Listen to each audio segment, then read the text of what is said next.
the Ilocos INTech or Ilocos Norte Tech Park.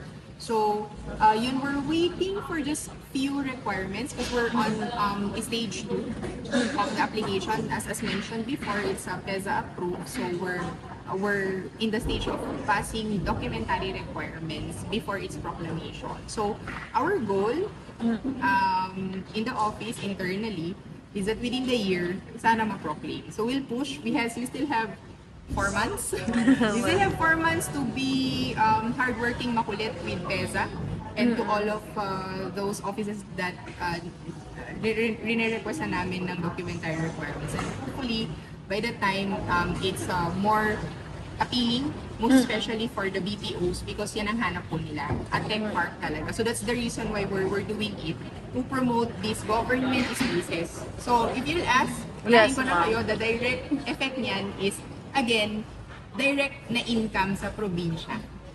Kasi nga, spaces po ito ng provincial government. So we're doing it for economic development and enterprise mas.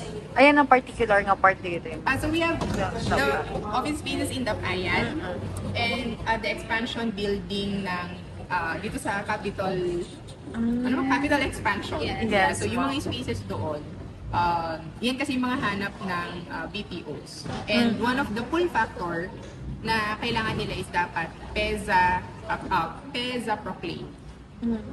Pero may mga nag-inquire naman, may mga... Yes, we've got a lot of inquiries. So that's actually one of our major push again to do this registration of PEZA because we saw the demand of these BPOs. Surprisingly, we're hosting a lot of BPOs and we're looking forward to welcome new ones because they generate, not just income but also most especially employment. With a little space, ang daming employment.